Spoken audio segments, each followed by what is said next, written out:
சிற்றம்பலம். கண்ணப்பன் ஒப்பதோர் அன்பின்மை கண்டபின் அப்பன் என் மூப்பில் என்னையும் ஆட்கொண்டருளி வண்ணப்பணித்து என்னை வாயென்ற வான்கருணை சுண்ண பொன்னேற்றற்கே சென்று போதாய் போத்தும்பி.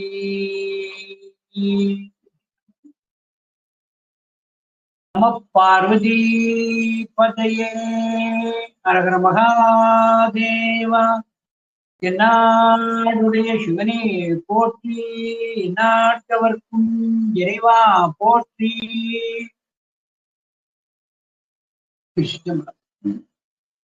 எல்லாம் அல்ல அன்னை காந்திமதி அம்பாள் உடனுரை சுவாமி நெல்லையப்பருடைய பொன்னார் திருவடியை அடியேன் போற்றி வணங்கிக் கொண்டு,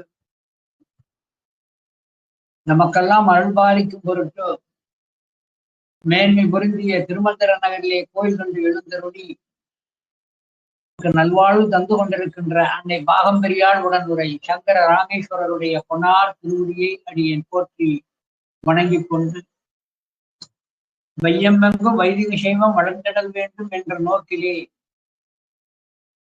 திருக்கருவை 10 அந்தாதியை இயற்றியருடைய அரசகவி அதிவீர ராம பாண்டியனாருடைய பொன்னார் திருவடியை அடியேன் போற்றி வணங்கிக் கொண்டு, மேன்மைகள் சைவ நீதி விளங்குக உலகமெல்லாம் என்பதை தாரக மந்திரமாக வைத்து இயங்கிக் கொண்டிருக்கின்ற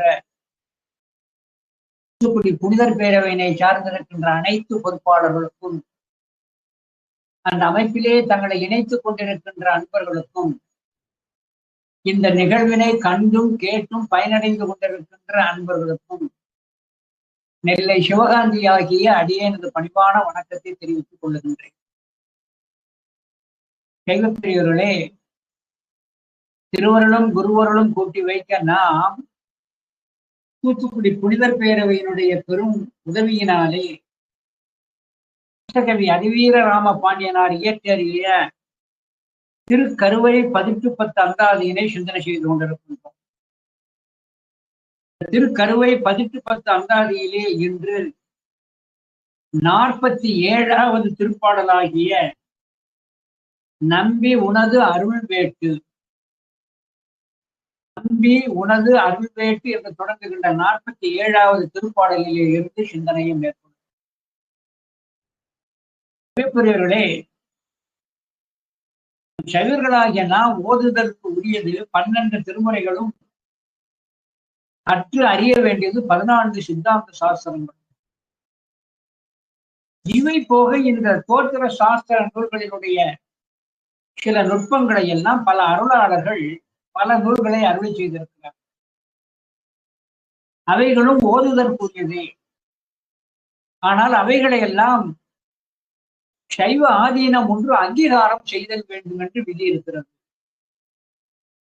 சைவ ஆதீனங்கள் அங்கீகாரம் செய்யாத எந்த ஒருவருடைய பாடலையும் நாம் ஓதுவது ஏற்புடையது அன்று. நம்முடைய அதிவீர ராம பாண்டியனாரை திரு கைலாய பரம்பரை திருவாவூர்துறை ஆதீனம் ஏற்கனவே ஏற்றுக்கொண்டு காசி கண்டம் என்கின்ற நூலை எல்லாம் வெளியிட்டு உபகாரம் செய்திருக்கிறார். இந்த திருக்கருவை 10 அந்தாதி என சொல்லக்கூடியது அதிவீர ராம பாண்டியனார் அருளை செய்த ஞான நூல்களிலே ஒன்றாகும். திருக்கருவை 10 அந்தாதிக்கு ஒரு சிறப்பு என்னவென்று சொன்னால், இதனை குட்டி திருவாசகம் என்று சொல்வது. திருவாசகத்தினுடைய கருத்துக்களை எல்லாம் அங்கங்கே பிரதிபலிக்கும். சுருக்கமாக சொன்னால், இந்த திருக்கருவை 10 அந்தாதியை நாம் சிந்தனை செய்தால் திருவாசகத்திலே இருக்கின்ற பொருள்களை எல்லாம் நமக்கு கிளறுவது போல் இருக்கும். அதை நினைவூட்டுவது போல் நமக்கு தெரியும். திருவாசகம் என்று சொன்ன உடனே நமக்கு நினைவுக்கு வர வேண்டியது மணிவாசக பெருந்தகையினுடைய திவ்ய சரித்திரம். மணிவாசகர் என்று சொன்ன உடனே நமக்கு நினைவுக்கு வர வேண்டியது எது என்று சொன்னால், அவர் அருளை செய்த 8வது திருமுறை 8ஆம் சூத்திரத்திற்கு இயைபானது. ஐம்புலர் வேடலின் அயர்ந்தனை வளர்ந்தனை தம்முதல் குருவுமாய் தவத்தில் உணர்த்த விட்டு அந்நிய நன்மையின் அரண்கலர் சென்று குருவினது அவசியத்தை குருவினது சிறப்பினை இந்த 8ஆம் சூத்திரம் சிவஞான போதம் குறிப்பிடுகிறது. 8ஆம் சூத்திரத்திற்கு இயல்பாகத்தான் மணிவாசக பெருந்தகையினுடைய வாக்கும் வாழ்வும் அமைந்திருக்கிறது. 8ஆம் சூத்திரத்தினுடைய கருத்து எப்படி மணிவாசகர் கருத்திலே அங்கே பிரதிபலிக்கிறது, அவருடைய வாழ்விலே பிரதிபலிக்கிறது என சொன்னார். ஒரு திருப்பாடலை நான் சொல்லிக்காட்டேன். மணிவாசக பெருந்தகை தன்னுடைய திருப்பாடலை அழகாக குறிப்பிட்டு காட்டுகிறார். இன்றன கருளில் இருள்கடிந்து உள்ளத்து எழுகின்ற ஞாயிறே போன்று நின்ற நின் தன்மை நினைப்பு அற நினைந்தேன் நீயலால் பிரிது மற்றின்மை சென்று சென்று அணுவாய் தேய்ந்து தேய்ந்து ஒன்றாம் திருப்பெருந்துறையுரை சிவனே ஒன்று நீ அல்லை அன்றி ஒன்றில்லை ஆறுன்னை அறிய நிற்பாரே. ஒவ்வொரு திருமுறையிலும் மகுடப்பாடல்கள் என்று வரும். அது அந்த ஞானாசிரியனுடைய திவ்ய வாழ்வினையும் சைவ நுட்பத்தையும் சொல்லக்கூடியது சிறப்பாக சொல்லுகின்ற பொழுது இது மகுடப்பாடல் என்று சொல்வார். மணிவாசக பெருமானுடைய திவ்ய சரித்திரத்திற்கு இந்த மணிவாசகத்தினுடைய இந்த இன்றன கருவி என்று தொடங்குகின்ற பாடல் ஒரு மகுடப்பாடல் என்று. இன்றன கருவி இருள்கடிந்து, இந்த இன்றன கருவி என்பதற்கு வழக்கத்தை பின்னால சொல்றேன். இருள்கடிந்து இன்றன கருவி என்று சொல்லுகின்ற பொழுது என்ன பொருள் எடுக்கணும்னா, இன்று என்பது இன்று என்று அர்த்தம் அல்ல, பொருள் அல்ல. திருமுறைகளிலே வரக்கூடிய சில சொல்லாட்சிகளுக்கு நாம் சைவ மரபோடு கொண்டு கொள்ளுதல் வேண்டும். இன்று என்று சொன்னால் டுடே என்ற பொருள் அன்று. இன்று என சொல்லக்கூடியது இப்பிறப்பில் அர்த்தம். இன்றன கருளி இருள் கடிந்து, இன்று இப்பிறவிலே எனக்கு குருவாக எழுந்தருளி என்னை ஆட்கொண்டு இருள் கடிந்து என் ஆன்மாவை பந்தித்திருந்த அந்த ஆணவமாகிய அந்த அஞ்ஞான இருளை அறவே நீக்கி எழுகின்ற ஞாயிறே போர். இருளை நீக்க வருகின்ற அந்த ஞாயிறே போர் குருவாக வந்த அந்த குறிப்பாக சொல்ற. இன்றென கருடி இருள் கடிந்து உள்ளத்து எழுகின்ற ஞாயிறே போன்று நின்றனின் தன்மை நினைப்பு அற நினைந்தேன். உன்னுடைய தன்மையை நினைப்பு அற என்றால் நான் என்வயம் அழிந்தேன், நான் தன்வயம் அழிந்தேன், பசுபோதம் கெட்டு நினைப்பற. எனவே நினைக்கிறேன் என்று சொல்லக்கூடிய அந்த ஆன்ம போதத்தை விட்டு உன்னை கொண்டிருக்கிறேன். நீ அலால் பிரிது மற்றின்மை, உன்னை என்று வேறொன்றும் எனக்கு இப்பொழுது கண்ணிலும் படவில்லை, மனத்திலும் படவில்லை. நீ அலால் பிரிது மற்றின்மை சென்று சென்று அணுவாய் தேய்ந்து தேய்ந்து ஒன்றாம். இது அந்த தத்துவங்களை சொல்லிக்காட்டு. ஒவ்வொரு நிலையாக இருந்து தேய்ந்து தேய்ந்து முடிவிலை நீதான் எழுதியிருக்கிறாய். சுருக்கமான போலத்தில் எல்லா தத்துவங்களிலும் இருந்தும் என்னை கடத்தி நீ மட்டும் எனக்கு தெரியும்படியாக செய்து இருந்தாய். யார்? திருப்பெருந்துறையுரை சிவனே ஒன்று நீ அல்லை அன்றி ஒன்றில்லை ஆறு ஒன்றை அறிய இருப்பார். இது பொருட்செறிவு மிகுந்த திருப்பாடல். இதிலே அடியேன் குறிப்பிட எடுத்துக்கொண்ட மேற்கோள் இன்றன கருவி இருளடிந்து என் உள்ளத்தெழுகின்ற ஞாயிறே, இந்த பிறப்பிலே எனக்கு குருவாக வந்து என்று சொல்லிட்டார். எனவே மணிவாசக பெருந்தகையினுடைய அந்த நாமத்தை கேட்ட மாத்திரமே மணிவாசகர் எதை உணர்த்துகிறார்? ஆன்மாவுக்கு குரு என வந்துதான் அஞ்ஞானமாகிய இருளினை நீக்குவார். எனவே குரு என சொல்லக்கூடிய ஒருவர் எல்லா ஆன்மாக்களுக்கும் அவசியம், கட்டாயம் என்று சொல்லி காட்டுகிறார். சைவத்துல தெரிந்து கொள்ள வேண்டும். மணிவாசகர்னாலே குருவின்றி முக்தி இல்லை. குரு இன்றி இந்த ஆன்மாக்கு ஆணவமல இருளில் இருந்து விடுதலை இல்லை. அந்த குரு அவசியம். இந்த குரு அவசியம் என்று காட்டுவதற்காகத்தான் மணிவாசக பெருந்தகைக்கு திருப்பெருந்துறையிலே அங்கே எல்லா தீட்சைகளையும் செய்வித்து ஞான உபதேசமும் செய்து விட்டார். சாத்திர உபதேசம் முதலானவர்களும் செய்து ஆட்கொண்டார். எனவே சைவர்களாகிய நாம் அவசியம் தெரிந்து கொள்ள வேண்டியது, குருவின்றி ஒரு ஆன்மாவுக்கு முக்தி இல்லை.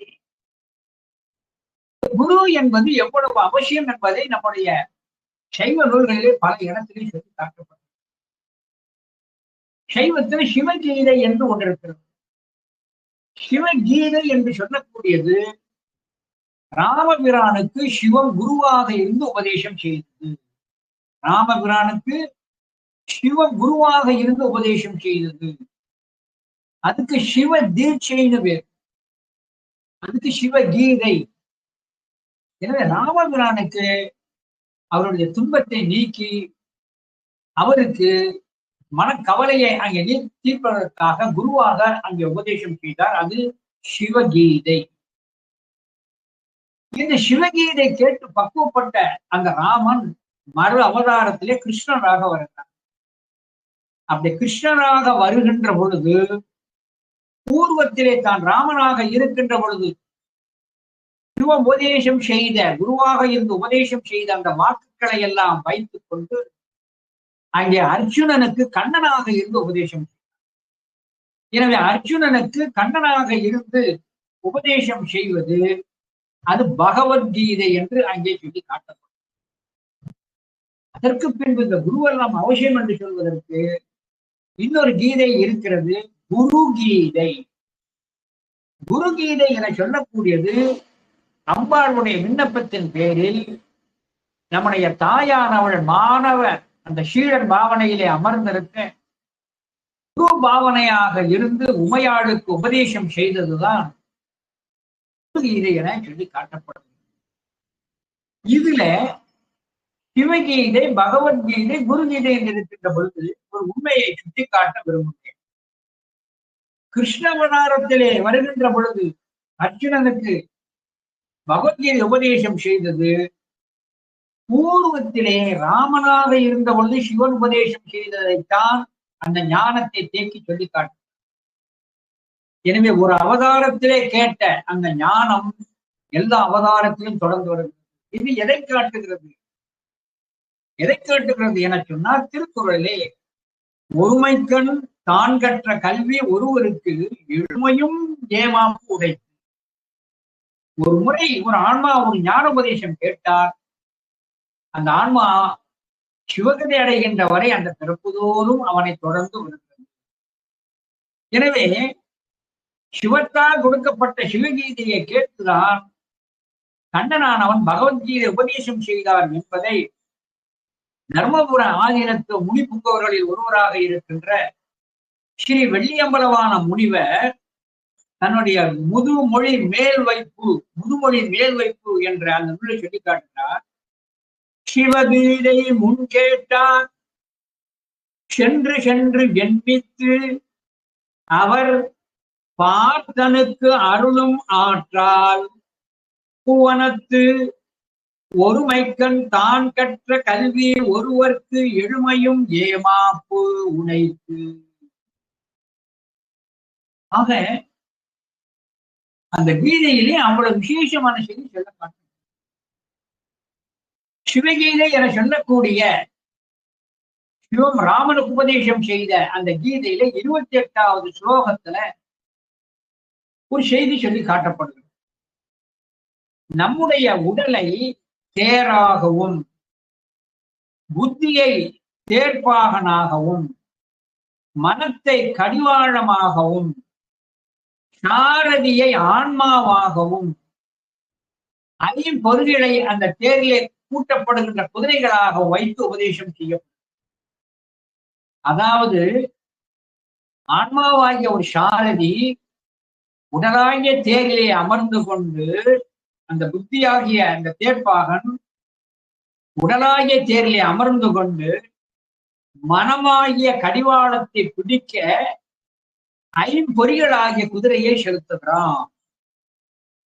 தேர்ப்பாகனானவன் தான் கடிவாளத்தை பிடித்து குதிரையை தன்னுடைய விருப்பத்தின் மேல் குதிரையை செலுத்தினால் அவன் தேர்ப்பாகன் சென்று அடைய வேண்டிய இலக்கை அடைவான்.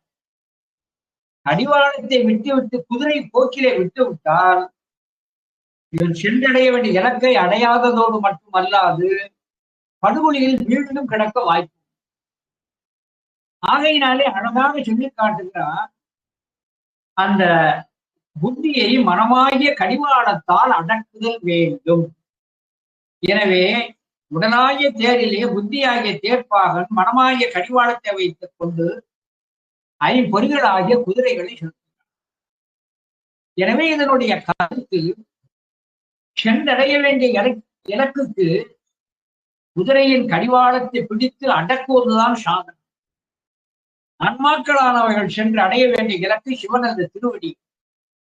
அதற்கு ஐம்பொறி அடக்கம் என சொல்லக்கூடிய அந்த கடிவாளத்தை வைத்துக் கொண்டு மனத்தை வைத்து ஐம்பொறிகளாகிய அந்த குதிரையை அடக்குதல். இப்படி ஐம்பொறிகளை அதன் வழியிலே செல்லாமல் மடைமாற்று செய்து அதை கட்டுப்படுத்தி தன்னுடைய விருப்பத்தின் மேல் செலுத்துவதற்காகத்தான் ஞான நூல்கள் அங்கே சொல்லி காட்ட நமக்கு சொல்லுங்கள். இந்த ஞான நூல்கள் எப்படிப்பட்டது என சொன்னால், சில இடங்களிலே நமக்கு சொல்லுவதிலே நமக்கு கசப்பாக இருக்கும். பொதுவாக உங்கள் எல்லோருக்குமே தெரியும், ஒரு கண்டிப்புடைய தலைமை ஆசிரியரை கண்டால் மற்ற ஆசிரியர்களுக்கு பிடிக்காது. ஒரு கண்டிப்பு உடைய ஆசிரியரை கண்டால் மாணாக்கர்கள் எல்லோருக்கும் பிடிக்காது. ஒரு கண்டிப்பும் கட்டுப்பாடும் உடைய ஒரு தந்தையை கண்டால் பிள்ளைகளுக்கும் பிடிப்பதில்லை. கண்டிப்பும் கட்டுப்பாடுடைய ஒரு அதிகாரியை கண்டால் பணியாளர்களுக்கு பிடிப்பதில்லை. இதே போல கண்டிப்பும் கட்டுப்பாடும் உடைய நம்முடைய சைவ சமயத்தினுடைய வேத ஆகம தோத்திர சாத்திர புராண இதிகாசங்கள் சொல்வது, சிவன் வழியிலே செல்லாமல் மரவழியிலே செல்லுகிறவர்களுக்கு நம்முடைய நூல்களிலே சொல்லப்பட்டிருக்கிற உண்மைகள் எல்லாம் கசக்கும். இப்படி ஒருவருக்கு தான் சொல்வதையெல்லாம் கசக்கும் என்பதை அவ்வை பிராட்டிய தன்னுடைய திருவாக்கிலே சொல்லி காட்டுகிறார். கல்லாத மாந்தர்க்கு கற்றுணர்ந்தார் சொல் குற்றம், அல்லாத மாந்தர்க்கு கற்றுணர்ந்தார் சொல். நூல் வாசனை இல்லாத ஒருவரிடம் சென்று நீதி நூல்களை பற்றி பேசினார், அந்த நூலையும் விருப்பான், பேசுபவனையும் விருப்பான். அல்லாத மாந்தர்க்கு அறம் குற்றம், அறத்தின் வழி நில்லாமல் மற்ற வழியிலே செல்பவர்களுக்கு அறம் என்பது சொல்லக்கூடியது அவர்களுக்கு குற்றமாக இருக்கும். ஏதாவது சொன்னா இதெல்லாம் இந்த காலத்துல ஒத்து வருமா, இதை என்ன எல்லாருமா கடைபிடிக்கிறார்கள் என்று இப்படி பேசுவானே தவிர அந்த அறத்தை தர்மத்தை ஏற்றுக்கொள்ளும். மெல்லிய வாழைக்கு தான் ஈன்ற காய் குற்றம், குற்றமே இல்லுக்கு இசைந்து ஒழுகா பெண். கல்லாத மாந்தருக்கு கற்றுணர்ந்தார் சொல் குற்றம், அல்லாத மாந்தருக்கு அறம் குற்றம். எனவே சைவ நெறியிலே அல்லாது வேறு நெறியிலே செல்பவர்களுக்கு இந்த அறமானது கூட்டமாக அவர்களுக்கு தெரியும், நம்முடைய நெறியானது அவர்களுக்கு. இது கச்சியப்ப முனிவர் மாதவ சிவஞான சுவாமிகளுடைய பிரதம ஸ்ரீடர் ஆனந்த ருத்ரேஷர் களி நெடுங்கிற நூல்ல அதை சொல்லி காட்டுறார். கச்சியப்ப முனிவர் சொல்லி காட்டுறார். திருமறைகளின் நெறியினை சொன்னா சிலருக்கு வேப்பங்காய் போல் கசக்கும். அதில் இருக்கிற உண்மைகளை எடுத்து சொன்னால் தருவதை விடத்தை பார்ப்பதை போல வெடித்து பார்ப்பார்கள். ஆனால் ஏதாவது ஒரு விளக்கு என்று சொல்லப்படும் நூலை சொன்னால் அதை பெரிதாக போற்றுவார்கள். இதுதான் ஆன்மாவினுடைய இலக்கணம் என்று சொல்லிக்காட்டு. கச்சியப்ப முனிவர் அருளிய ஆனந்த ருத்ரேஷ பஞ்சம். ஒழுகிய மறையின் விதித்தன வேம்பு, வேத ஆகம தோத்திர சாத்திரங்களிலே சொல்லப்பட்டதை சொன்னால் நமக்கு விருப்பம். நூல்களிலே காலை 5 மணிக்கு எழுதல் வேண்டும் என்று விதி இருக்கிறது. இது சொன்னுக்கோ, மார்கழி மாதத்திலே பிராமி மூர்த்த நேரத்தில் எழுந்திருக்க வேண்டும் என்று விதி இருக்கிறது. கார்த்திகை மாதத்திலே திருவிழாக்கள் பூஜை, மார்கழி மாதத்திலே அந்த திருவாதிரை உற்சவத்தின் போது அதிகாலை பூஜை எல்லாம் மாதம் நடக்கின்ற போது நாம் எழ வேண்டும் என சொன்னா அது பலருக்கு கசக்கும். நல்ல தூக்கம் வர்ற காலமே இந்த கார்த்திகை மார்கழி தான். இந்த நேரத்துல காலையில் எழச் சொல்கிறார்கள் என்று ஒரு கசப்பு உணர்வோடு கேட்பார்கள். சொல்லி காட்டுகிறார் கட்சி கும்பிவர். மூழ்கிய மறையின் விழித்தன வேம்பு முடற்று வல் விடமு ஒத்து இனியா ஒளிதர விளக்கு முழுவதும் கரும்பூறு சுவை அமுள்ளம் ஒத்து இன்பம். சைவ அனுஷ்டானத்துல இப்படி மந்திரத்தை சொல்லி இந்த மந்திரம் கிரியை பாவனை ஒத்து போகணும்னு இந்த சைவ அனுஷ்டானத்தை முறையை சொன்னா மாதிரி கஷ்டம். ஆனா அதெல்லாம் தேவையில்லை. இந்த ஒரு பாட்டை மட்டும் படிச்சுக்கிட்டு கூட திரை முடுங்க போதும்னு சொன்னா அது நமக்கு பிடித்தமாக. நான் சொல்லல, விளக்கு என்று வைக்கப்பட்டிருக்கின்ற அதை எடுத்து பேசினால் அவர்களுக்கு விருப்பமாக இருக்கும். விளக்கு முழுவதும் கரும்பும் ஒரு சுவை அமிழ்தமொத்து இனிப்ப. அதைனாலே சைவ நெறியிலே நமக்கு சொல்வது பொதுவாக கீழ்நிலைகளில் உள்ள மக்களுக்கு அது அவைகளுக்கு பிடித்தமில்லாத வெறுப்பு தருவதை போன்ற செய்திகள் தான் இருக்கும். எப்பொழுதுமே ஒரு வெற்றிக்கனியை பறிக்க வேண்டும், ஒரு மாணவன் நல்ல மதிப்பெண் எடுக்க வேண்டும், தேர்வு பெற வேண்டும்னா சிரமப்பட்டு படிக்கணும். இதே போல வேறான வீட்டின்பத்தை பெறுவதற்கு நாம் சிரத்தை எடுத்தே ஆக வேண்டும். அங்கே அழகாக சொல்லி காட்டுகிறான் பட்டினத்தார் 11ஆம் திருமுறையில, உழப்பின் வாரா உறுதியும் உழவோ கணப்பின் வாரா கையுற உழவோ.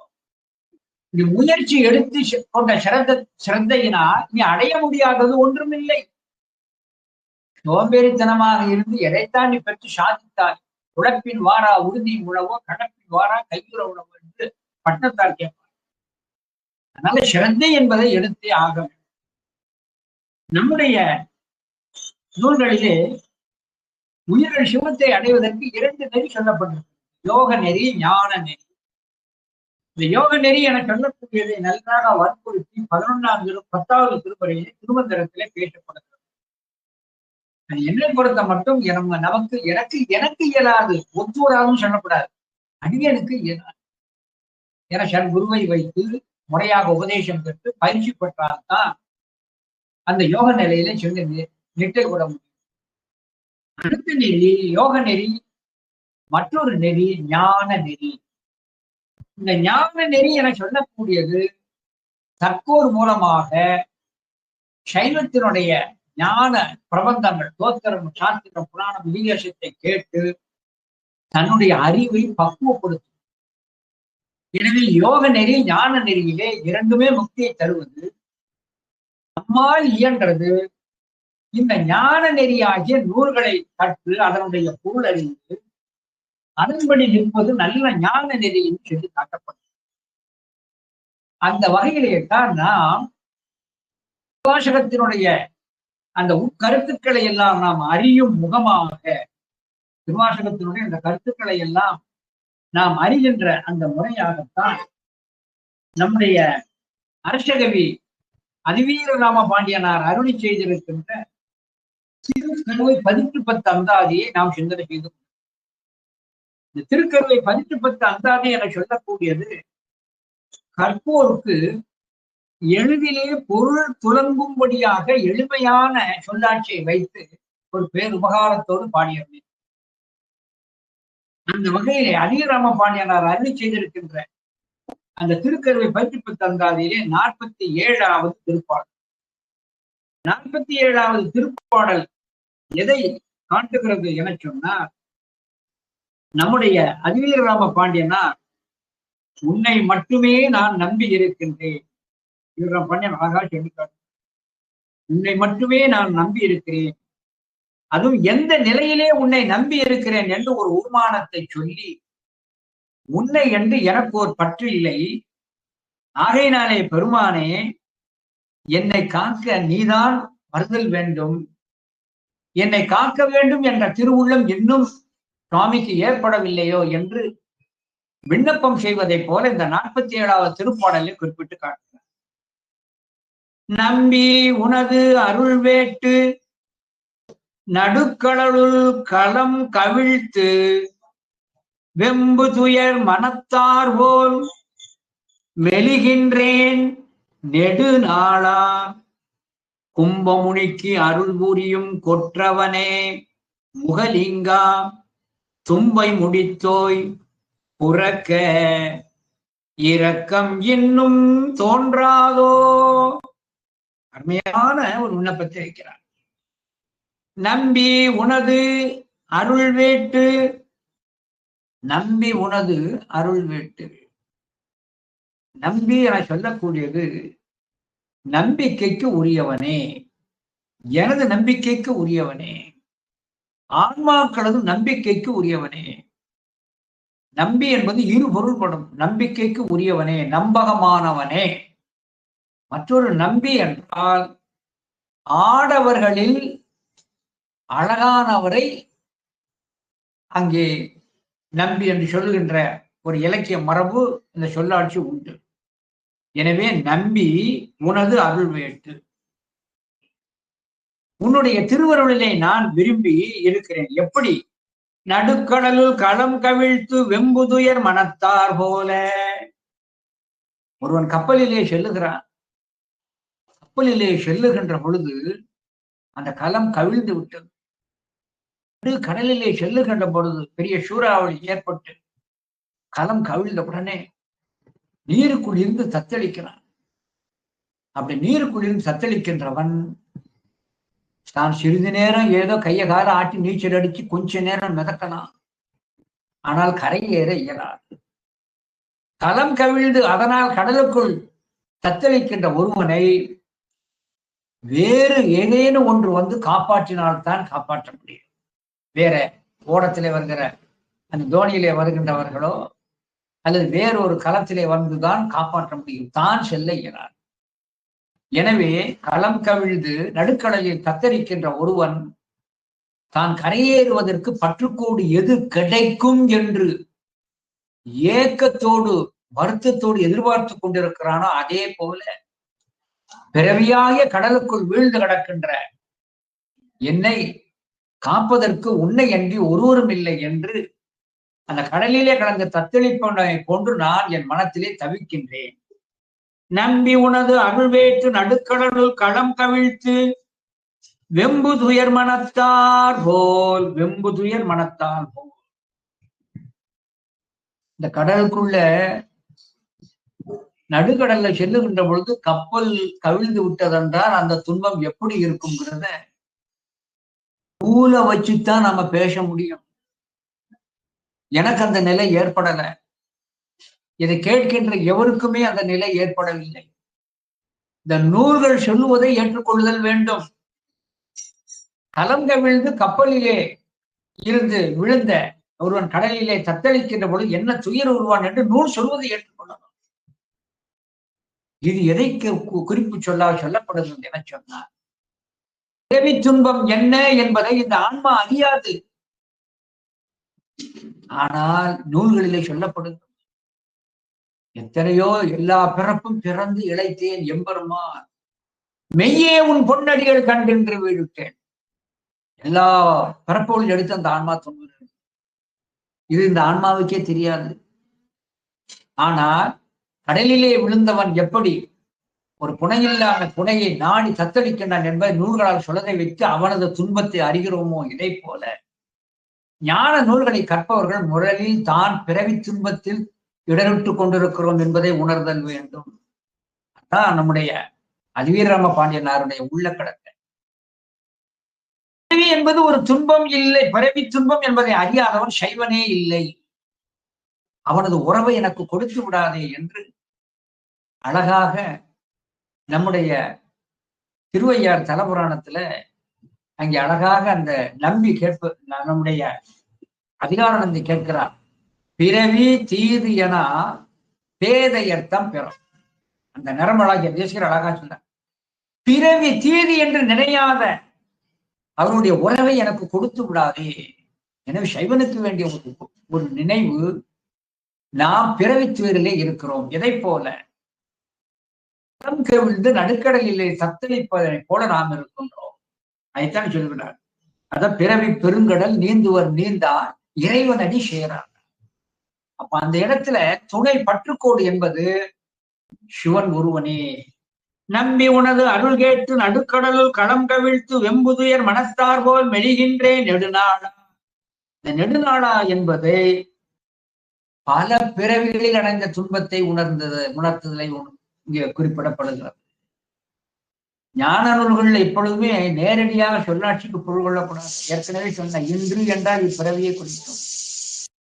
நெடுநாளா என்பது எத்தனையோ பிறப்புகள் எடுத்து பிறந்து இழைத்தேன் என்பதை குறிக்கும். ஆகையினாலே அந்த பிறவி துன்பத்தை அதனுடைய நீண்மையை நான் நன்றாக உணர்கிறேன். நீர் யார்? கும்பமுனிக்கு அருள் புரியும் கொற்றவனே. கும்பமுனிக்கு அருள் புரியும் கொற்றவன். கும்பமுனிக்கு குறுமுனின்னு பேர். குறுமுனினா குள்ளமான முனிவர் என்று பொருள் கொள்கிறார்கள். அப்படி அர்த்தம் இல்லை. அதுவும் ஒரு பொருள் தான். குறுமுனி என்பதற்கு சிவத்தை குறுகியவன். எம்பெருமான் திருவடி சென்று குறுகினவுமே. யாரு? நம்முடைய அப்பர் சுவாமிகள் மர்மாற்ற திருத்தாண்டகத்துல சொல்லிட்டார். குறுகுதல் என்றால் இடைவெளி இல்லாது நெருங்குதல். சொல்றோம்ல, இவருக்கு இவர் நெருக்கமானவர், அவருக்கு வலது கை அவர் தான். இதே போல சிவனுக்கு ரொம்ப நெருக்கமானவர் யாருன்னா நம்முடைய கும்பமுனி என சொல்லக்கூடிய. கும்பமுனி என்பதற்கு ஒரு விளக்கம் இருக்கிறது. இப்ப அதை விளக்கம் சொன்னோம்னா இந்த நேரம் காணாது. அது பிரிதொரு சமயத்துல திருவருள் கூட்டி வைக்க அகத்திய மகரிஷியை பற்றி அகத்திய மகரிஷியை பற்றி சைவர்கள் தெரிந்து கொள்ளணும். சிவனுக்கு மிகவும் நெருக்கமானவர் என்பதற்கு பல சான்றுகள் இருக்கிறது. ஒண்ணு சொல்றேன். இந்த பூமி சமன் செய்வதற்கு அகத்திய முனிவரைத்தான் திருவுள்ளம் கொண்டார். நக்கீரதேவ நாயனாருக்கு இலக்கணத்தை அவருடைய அறிவை நிறைவு செய்வதற்காக நக்கீரதேவ நாயனாருக்கு உபதேசம் செய்வதற்கு அகத்திய மகரிஷியைத்தான் நாங்கள் பணிக்கப்படுகிறோம். ஆக சிவனுக்கு நெருக்கமானவன். அப்படி நெருக்கமாக இருக்கின்ற காரணத்தினால் அவருக்கு நீ அருள் புரிகிறாய். ஆனால் என்னை மட்டும் இன்னும் ஏற்றுக்கொள்ளவில்லை என சொல்லி ஒரு விருப்பத்தை சொல்றார். கும்பமுனிக்கு அருள் புரியும் கொற்றவனே. கொற்றவன் என்ற சொல்லுக்கு அரசனாக இருந்து என்னை ஆள்பவனே. நீ ஆள்பவன், நான் அடிமை. தெய்வத்தில வேண்டியது இந்த அடிமைத்தனம் தான். கும்பமுனிக்கு அருள் புரிந்ததை போல எனக்கு அருள் செய். அதுக்கு எனக்கு தகுதி என்ன? கொற்றவனே, நீ என்னை ஆளுகின்ற அரசன், நான் உன்னால் ஆளப்படுகின்ற பிரஜை, அடிமை. இந்த உறவை ஏற்படுத்தினார். அதைத்தான் கும்பமுனிக்கு அருள் புரியும் கொற்றவனே. முகலிங்கா, அந்த இருக்கிற லிங்கத்திற்கு முகலிங்கம் என்று பெயர் உண்டு. தும்பை முடித்தோய். தும்பை முடித்தோய். தும்பையை சடாமகுடத்திலே அணிந்திருப்போனே என்று சொல்லி காட்டப்படும். இந்த தும்பை முடித்தோன்னு ஏன் சொல்றார்?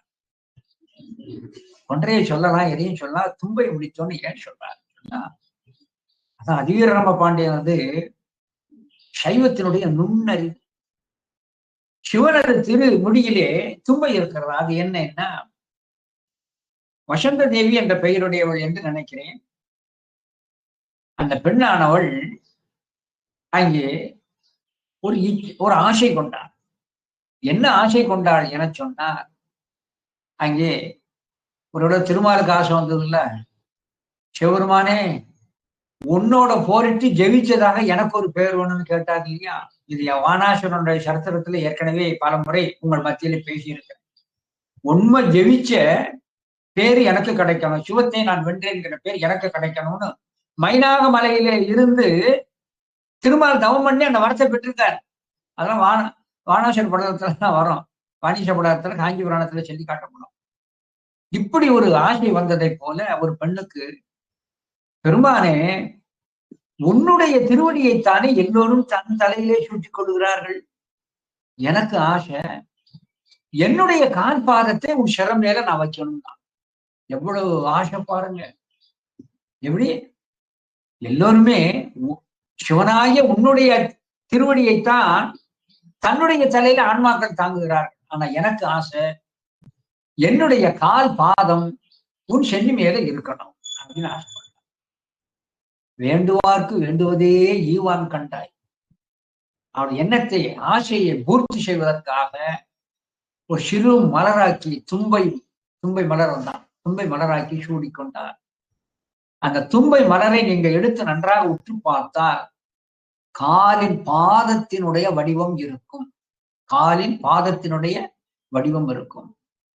இது ஏன் தும்பை முடித்தோ என சொன்னா, ஒருவருடைய விருப்பத்தை ஏற்று நிறைவேற்றுபவன் நீ, அதை நிறைவு செய்பவன் நீ. ஆகையினாலே வேண்டுவார்க்கு வேண்டுவதே ஈவான் கண்டா என்ற வாக்கின்படி என்னுடைய விருப்பத்தையும் நீ நிறைவேற்று என சொல்லி புறக்க, ஆகையால என்னை காப்பாயாக, இரக்கம் இன்னும் தோன்றாதோ, என்னை காக்க வேண்டும் என்ற அந்த திருவுள்ள பாங்கு இன்னும் தேவரீருக்கு தோன்றவில்லையோ என்று கேட்பதை போல அழகாக தன்னுடைய விண்ணப்பத்தை வைத்துக்காட்டு. இது என்ன பொருள்? உயிர்களுக்கு பற்றுக்கோடு, பிறவி துன்பத்திலே உழன்று கொண்டிருக்கின்ற ஆன்மாக்களுக்கு பற்றுக்கோடு சிவம் ஒருவனே. அதுதான் இந்த திருப்பாடலுடைய ஒரு மைய கருத்து. இது எந்த ஒரு பாடலை இங்க பிரதிபலிக்கிறது என சொன்னார்.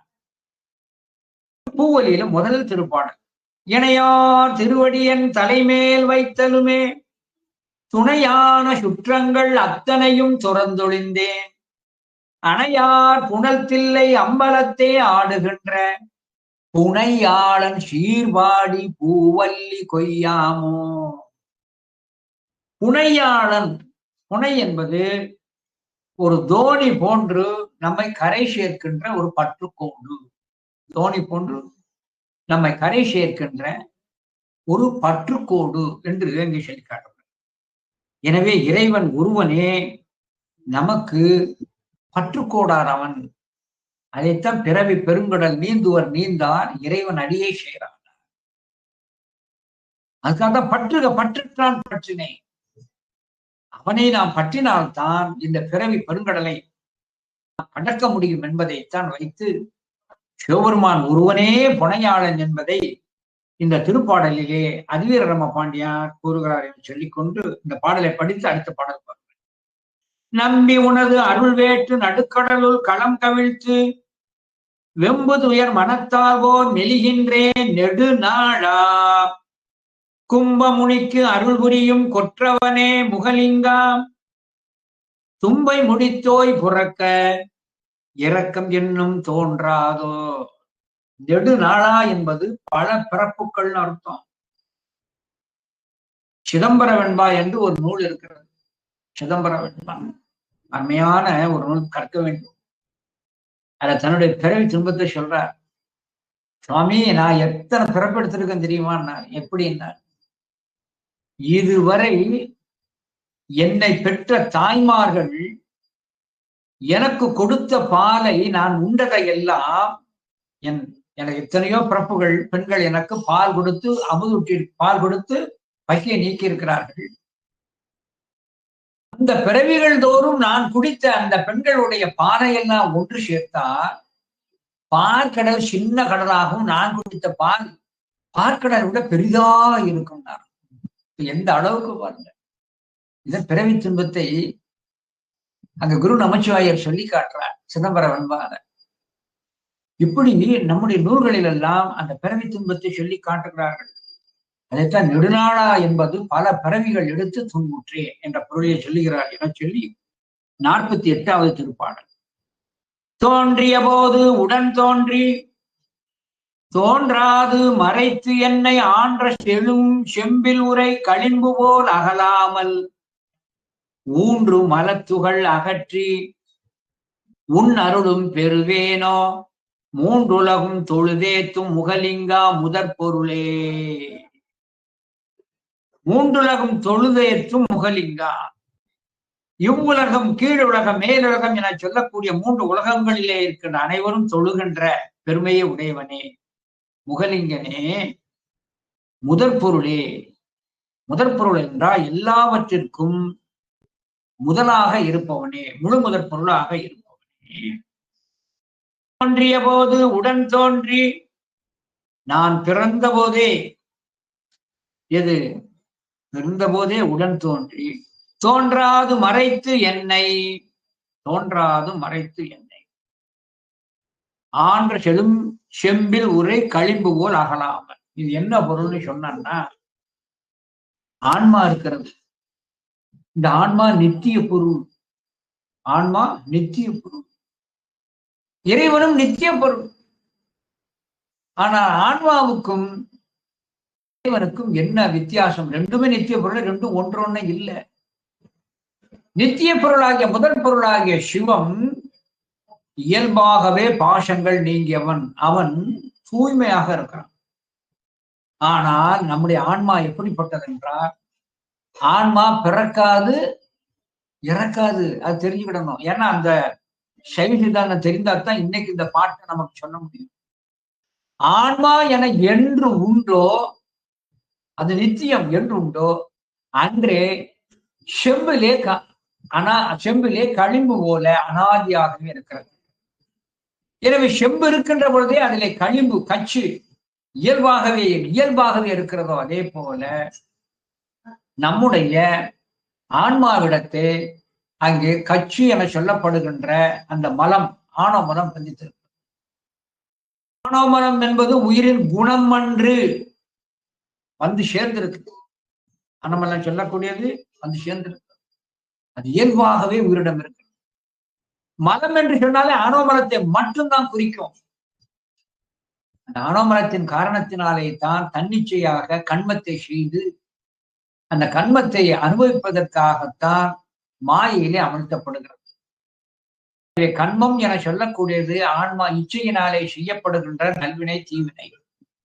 மாயை என சொல்லக்கூடியது ஆணவ மல சேட்டையிலிருந்து உயிரை அந்த நோயிலிருந்து விடுவிக்க பயன்படுத்தப்படுகின்ற மருந்து மாயை.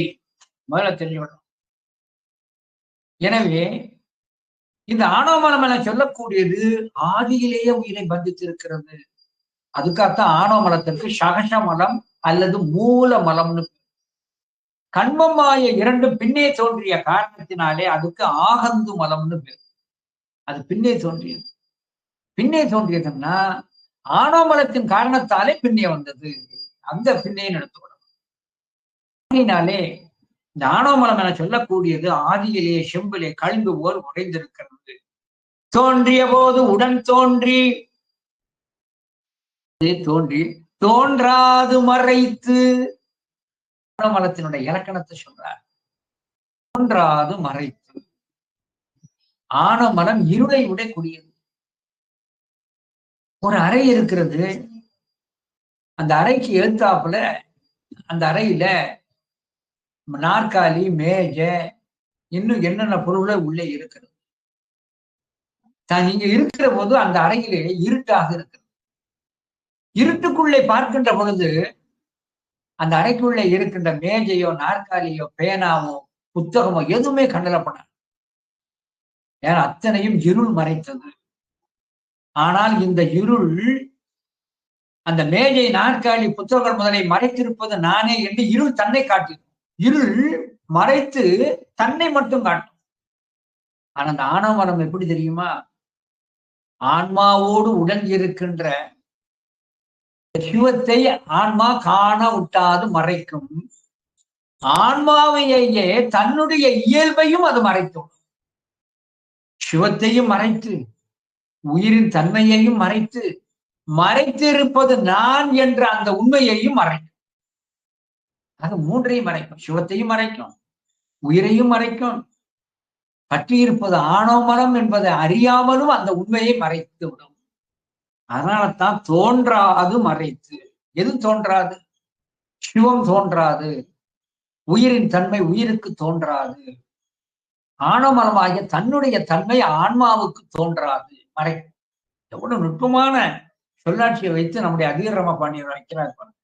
தோன்றிய போது உடன் தோன்றி தோன்றாது மறைத்து என்னை ஆளும் செழும் செம்பிலுரை களிம்பு போல் அகலாமல்.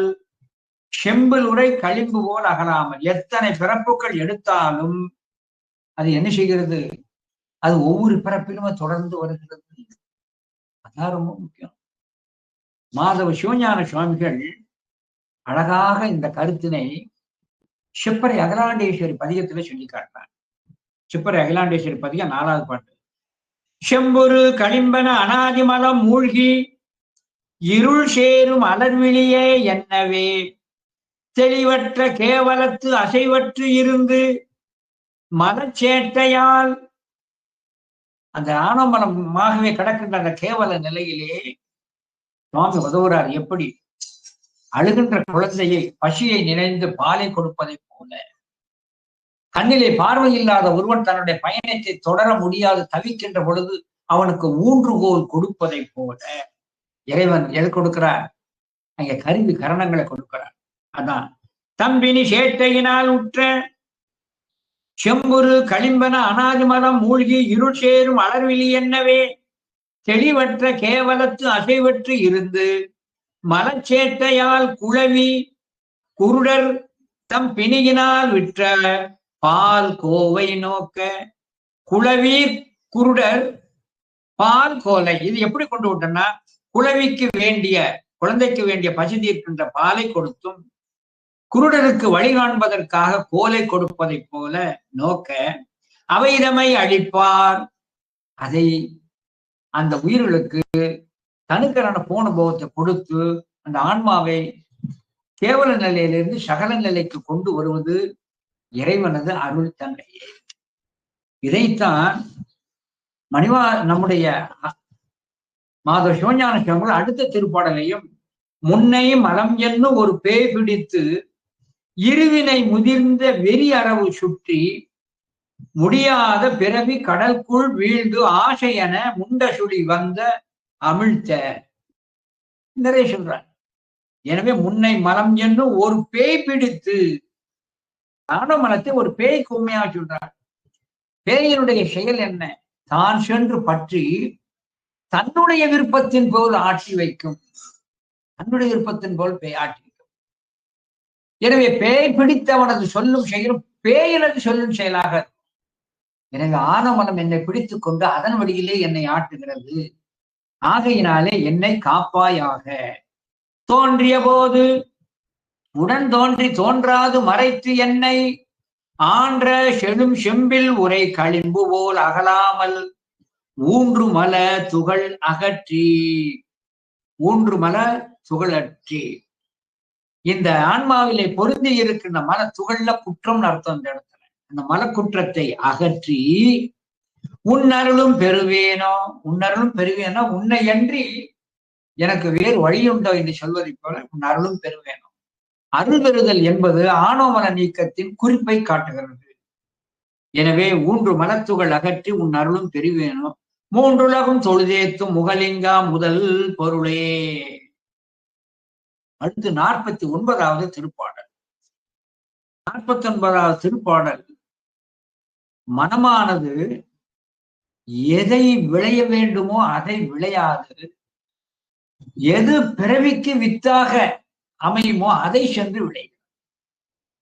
எது ஆசை அருமின் ஆசை அருமின் ஈசனோடா இன்னும் ஆசை அருமின் ஆசை படபட ஆய வரும் துன்பங்கள் ஆசை விட விட ஆனந்தமாமே. ஆசை அறுக்கணும். என்னை 3 ஆசைகள் பற்றி இருக்கிறது. பொருள் வேட்டும், நிலம் வேட்டும், பூவயர்தம் புனர் கலவி மருள் வேட்டும், நாள்தோறும் மனவலி கெட்டு அயர்கின்றேன். அருள் வேட்டு உன் சந்நிதிப்பட்டு அருந்துயர் போய் உய்வேனோ. தெருள் வேட்டார்க்கு அருள் புரியும் திருக்களவில் உறைவோனே. அருமையான விண்ணப்பம். மனசிலே இருக்கிற இந்த பற்றை ஆசையை நீக்க வேண்டும் என்பதை கருத்தாக சொல்கிறார். பொருள் வேட்டும். பொருள் என்றால் இந்த பொன் முதலானவைகள் ஆசை, மண்ணாசை, பெண்ணாசை, பொன்னாசை. ஆகையினால் அதுல காசு எல்லாம் சேரும். பொருள் வேட்டும். நிலம் வேட்டும். மண்ணாசை. பொருளை வேண்டியவனும் நிலம் வேண்டுவனும் பூவையரிடம் புனர்கலவி மருள் வேட்டும். பெண்களிடம் இன்பம் துய்ப்பதையே கருத்தாக கொள்வது. உதாரணமா பொருள் வேட்டும். பொருள் மேல் மிகுந்த ஆசை உடையவன் களவு செய்வான். அதான் கள்வர்கள் என சொல்லக்கூடியவர்கள். என பொருள் வைக்க மிகுதி வருகின்ற பொழுது அஞ்சமா பாதகங்கள் செய்வதற்கு அவன் தயங்க மாட்டான். பொருள் வேட்டும் ஒண்ணு வரப்படாது. அடுத்தால் கொண்டுதான் நிலம் வேட்டும். இந்த நில ஆசையினாலேத்தானே பாரதத்திலே பெரிய யுத்தமே வருகிறது. பாரத யுத்தமே அதுதானே, நிலம் வேட்டும். இன்னைக்கு நீதிமன்றங்களை எடுத்துக்கொண்டா அநேக வழக்குகள் ஏன் இடத்துல அவன் இடம் கட்டிட்டான், அவன் இடத்துல அது இருக்கு, இது கோயில் இடம், இது அவருக்குரிய இடம், இது புறம்போக்கு என்று இந்த வழக்குகள் எண்ணற்ற வழக்குகள் இருக்கிறது. இன்னும் சொன்னா உள்ளாட்சி நிறுவனங்கள் ஜேசிபியை வச்சு கட்டடத்தை இடிக்கிறான்னு என்ன ஆசை? நிலத்தின் மேல் கொண்ட ஆசையினாலே அபகரித்து கட்டப்பட்ட வீடுகள். அதுவும் ஒருவருக்கு இடர்பாடை தரும். எனவே பொருள் வேட்டும், நிலம் வேட்டும், பூவையர்தம் புனர் கலவி மறு வேட்டும். ராவணன் நிறைய இருக்கிறது உதாரணம். ஆகையினாலே இந்த பெண் ஆசை, ஆகையினால் இந்த 3 ஆசைகளிலும் பட்டு மருள் வேட்டும். அதனாலே மயக்கத்தை கொண்டு பாவங்கள் செய்து நாள்தோறும் மனவலி கெட்டு அயர்கின்றேன். நாள்தோறும் மனவலி கெட்டு, மனவலி கெட்டு துன்புறுகிறேன்னா அதுக்கு 2 பொருள். கிட்டிய பொழுது கிட்டியவைகள் முழுமையாக கிட்டாத ஏக்கம், கிட்டிய பொருள் மீளவும் கிட்டாத பொழுது ஒரு ஏக்கம், கிட்டிய பொருளை காப்பது ஒரு மன துன்பம். அழகா சொல்லப்பட்டிருக்கிறது. பொருள் இருக்கிறதை ஈட்டுவது துன்பம், காப்பதும் துன்பம், அதை செலவழிக்கிற போதும் துன்பம், கல்வர்களிடம் இருந்து அதை பறிகொடுத்த பின்பு அடைகின்ற துன்பம் அதை விட கொடியது. ஆகையினாலே எல்லா வகையிலும் மனவலி கெடுக்கிறது. ஆகையினாலே மருள் வேட்டும், நாள்தோறும் மனவலி கெட்டும். எனவே கிட்டிய பொழுதை துன்பம், கிட்டாத பொழுதும் துன்பம் ஏற்படுகிறது. மனவலி கெட்டும் அயர்கின்றேன். அருள் வேட்டு உன் சன்னதிப்பட்டு அருந்துயர் போய் உய்வேனோ. உன் திருவருளினை நம்பி உன்னுடைய திருமுன்பாக வந்திருந்து நீங்குதற்கு அரிய இந்த பிறவி துன்பத்தை நீக்குவாய். ஆசைதான் ஆசையருமின் ஈசனோடாயினும் ஆசையருமின் ஆசை படபட ஆயவரும் துன்பங்கள் அங்க பிறவி துன்பம். ஆசை விட விட ஆனந்தமாமே. எனவே அந்த ஆசையை விட்டு உன்னுடைய திருவருளுக்கு எப்பொழுது பாத்திரமாவே. அருள் வேட்டவும் சன்னதிப்பட்டு அருந்துயர் போய் உய்வேனோ. தெருள் வேட்டார்க்கு அருள் புரியும் திருக்கடவில் உயர்வேனே. சிவஞான அறிவை விளைபவர்களுக்கு அருள் சுரக்கின்ற கலாஈசனே. ரொம்ப முக்கியம். சிவஞான வேட்கை உடையவர்களுக்கு அருள் புரிகின்ற, தெளிந்த அறிவு உடையவர்களுக்கு அருள் செய்கின்ற பெருமானே. தெருள் வேட்டார்க்கு அருள் புரியும் திருக்களவில் உயர்வேனே. அதாவது தெளிந்த ஞானம், சிவஞானம் உடையவர்களுக்கு இறைவன் எளிதிலே வந்து அருள் செய்வான். உதாரணத்துக்கு நான் சொல்றேன், திருமாளிகை தேவன். இந்த திருமாளிகை தேவன் வந்து இறைவனை நன்றாக பூரணமாக உணர்ந்தவன். அவருக்கு பூசணை செய்கின்ற பொழுது பூசணையும் செய்யணும், கும்பிடமும் வேணும். இருக்குது 2 கைதான், அது பூசணைக்கு சரியா கும்பிட இயலவில்லையே என்பதற்காக நம்முடைய பெருமானிடம் வேண்டி பிரத்யேகமாக 2 கை வேண்டும் என பெற்று திருமாளிகை தேவன் 4 திருக்கைகளோடு காணப்படுகிறார். அப்போ தெரிந்த அறிவை உடையவர்களுக்கு அவர்களுக்கு நெருக்கமாக எது வேண்டுமானாலும் அதை கொடுக்கின்ற ஒரு தன்மையை உடையவர். ஆகையினால தெளிந்த அறிவு ஒன்று இருக்கிறதே, அதுதான் சிவத்தை காட்டும். தெளிந்த அறிவு உடையவர்களுக்குத்தான் அந்த சிவன் துணை வருவார். குருகீதை என்று சொல்லக்கூடிய அந்த குருகீதை, அம்பாளுக்கு சுவாமி உபதேசம் பண்ண குருகீதையில வருகிறது. முப்பொருள் உண்மையை தெளிந்தாருக்குத்தான் சிவன் அருள் கிடைக்கும். குரு என்பதற்கு இலக்கணமே முப்பொருள் உண்மையை உணர்தல் தான். தெளிந்த அறிவு என்பது சைவத்தில் தான் அங்கே அவசியப்படுத்தப்படுகிறது, அங்கே வலியுறுத்தப்படுகிறது. அந்த தெளிவை ஏற்படுத்துவதற்காகத்தான் ஒரு நூலில் கிடைக்காத ஒரு விளக்கம் தெளிவு இன்னொரு நூல்ல கிடைக்கும் என்பதற்காகத்தான் பல நூல்களை கற்க வேண்டும் என்று அங்கே சொல்லி காட்டப்பட்டது.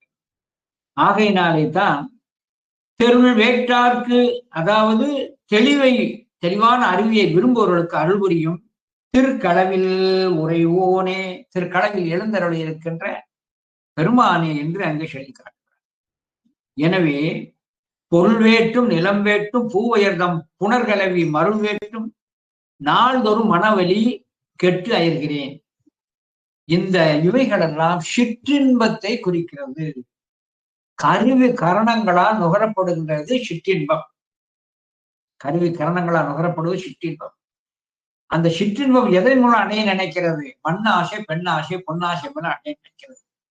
ஆனால் அதனுடைய பலன் மனவெளி கெட்டு அயர்கின்றேன்.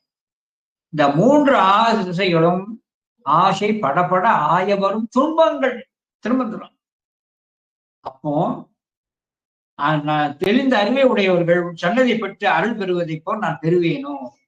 அருள் வேட்டு உன் சன்னதிப்பட்டு அருந்துயர் போய் உய்வேனோ? தெருள் வேட்டார்க்கு அருள் புரியும் திருக்களவில் உறைவேனே. ஆகையினாலே அந்த அருளினை எனக்கு தருவாயாக, ஆசையை விடுப்பாயாக என சொல்லிக்காட்டு. ஒரு உண்மை தெரிஞ்சுக்கிடணும். மணிவாசக பெருந்தகை அரிமர்த்தன பாண்டியரோட அமைச்சராக இருந்தவர். அது அமாத்தியர். அமாத்தியர் என்பதற்கு என்ன பொருள்னா, அமாத்தியர்களுக்கு மட்டும் அரசனுக்கு மிகுந்த நெருக்கமானவர்கள். எல்லாவற்றையும் அந்த அமாத்தியர் என சொல்லக்கூடியவர்களிடம் அவர் கலந்து ஆலோசித்துதான் எந்த ஒன்றையும் அவர் செயல்படுத்துவார். இந்த அமாத்தியருக்குள்ள ஒரு சிறப்பை மட்டும் சொல்றேன். மற்ற முதலமைச்சர் ஆனாலும் சரி, மற்ற அமைச்சர்கள் ஆனாலும் சரி, அரசர் அரண்மனைக்குள்ளே அனுமதி கேட்டு செல்லணும். ஒரு குறிப்பிட்ட காலத்துலதான் அது போகணும். ஆனால் அமாத்தியர்கள் என சொல்லக்கூடியவர்கள் அரசனை எந்த நேரத்திலும் அவர் போவதற்கு முழு உரிமை உண்டு. ராவானாலும் சரி, பகலானாலும் சரி. அமாத்தியர்கள் என சொல்லக்கூடியது அவ்வளவு விசேஷம். அவ்வளவு நெருக்கமாக அங்கே ஒரு பதவியிலே இருந்தும் கூட மணிவாச பெருந்தகை எப்படியா? புளியம் பழமொத்து இருந்தேன் இருந்தும் விடையாய் பொடியாடின. நான் புளியம் பழம் போலதான் இருக்கிறேன். என்னை எந்த ஒரு பற்றுதலும் இல்லாது, புளியம் சோட்டிலே ஒட்டாது புளியம் பழம் அப்படியே ஒட்டாது தனித்திருக்கிறதோ அதே போல இந்த பிரபஞ்சத்திலே நான் ஒட்டாது தனித்திருக்கின்றேன். என் மனத்திலே ஒன்றும் இல்லை, ஒரு ஆசையும் இல்லை என்று மணிவாசக பெருந்தகையே அங்கே தன்னுடைய திருவாக்கிலே எங்க குறிப்பிட்டு காட்டியிருக்கிறார். எனவே மணிவாசக பெருந்தகை தான் எல்லா பாக்கியமும் அரசபோகம் கிடைத்தும் கூட புளியம்பழம் ஒத்து பற்றற்று இருந்தார். பற்றற்ற கண்ணே பிறப்பறுக்கும், மற்ற நிலையாமை காணப்படும். எனவே அந்த பற்றறுத்தல் வேண்டும் என்பதை குறிப்பிட்டு காட்டுகிறார் என சொல்லி அடுத்த திருப்பாடல் உரைவாய் 50வது திருப்பாடல். உரைவாய் நல் மனத்து அன்பர் உடல்தோறும் உயிராகி நிறைவாய் எவ்வுலகு அனைத்தும் நீக்கமில்லாது உணர்ந்தோர்க்கு மறைவாய் உய்த்து உணரார்க்கு மறைபயிலும் கருவையில் வாழ் இறைவா நின் திருவிளையாட்டு யான் வழுத்த அடங்காதே. நல்ல அருமையான ஒரு செய்தி இங்க சொல்லி காட்டுறார். அதாவது உறைவாய் நல் மனத்து அன்பர் உடல்தோறும், நல்ல அன்பர்களுடைய மனத்திலே சென்றும் அவர் மனத்திலும் உடலிலும் இருக்கின்றார். சிவஞானிகளது உடம்பிலும் இருப்பார், இதிலே இருப்பார். தந்தது உந்தன்னை கொண்டது என்கனை எந்தன்னை சங்கர ஆர்குலா சதுரர் அந்த மொண்டிலா ஆனந்தம் பெற்ற ஞாதினி பெற்றது ஒன்று என்பார். சிந்தையே கோயில் கொண்ட எம்பெருமான் திருப்பெருந்துறையுரை சிவனியே எந்தையே ஈஷா உடல் இடம் கொண்ட. அங்கே சிந்தையே கோயில் கொண்டா, இங்கே உடல் இடம் கொண்டார். எனவே நல்ல அன்பர்களது உடலிலும் நல்ல அன்பர்களது இதயத்திலும் அவன் குடிகொண்டு இருப்பவன் நம்முடைய பெருமான். ஆகையினாலே நம்முடைய பெருமான் என சொல்லக்கூடியவர் ஞானம் பெற்ற அந்த ஆன்மாக்கள் உடலிலும் இருப்பார், உயிரிலும் கலந்திருப்பார். அதைத்தான் உறைவாய் நல் மனத்து அன்பர் உடல்தோறும் உயிராகி நிறைவாய் எவ்வுலகு அனைத்தும் நீக்கமில்லாது உணர்ந்தோர்க்கு, உன்னை நன்றாக உணர்ந்தோர்களுக்கு தான் காணுகின்ற இந்த உலகம் அனைத்துமே அவர்களுக்கு நீ நிறைந்து காட்சியை கொடுப்பார். எங்கு நோக்கினும் எதை கண்டாலும் அவர்கள் என்ன செய்வார்கள்? நிறைந்து காட்சி கொடுப்பார்கள். இந்த இடத்துல உறைவாய் நல் மனத்து அன்பர் உடல் தோறும் அன்பர்கள் மனத்திலே சென்று அவர் உறைந்து கொள்கிறார். சுவாமி மனதிலே குடிக்கொண்டிருக்கிறார். சுவாமி மனதிலே குடிக்கொண்டிருக்கிறார். சில பேர் சொல்றான் சுவாமிய மனசுல இருக்கார். நானும் பெருமையா சொல்லிக்கிடுறேன், சுவாமி மனசுல இருக்கார்.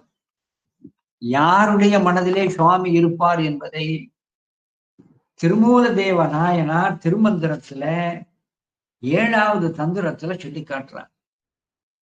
யாருடைய மனத்திலே சிவன் குடியிருப்பார் என சொன்னார், முதல்ல அவன் எவ்வுயிரும் நீங்காது உறையும் இறை சிவன் என்று முதல்ல உணரும். எல்லா உயிர்களிடத்தும் அங்கே சிவன் உறைந்திருக்கிறான் என்று எவ்வுயிர்க்கும் அன்பாய.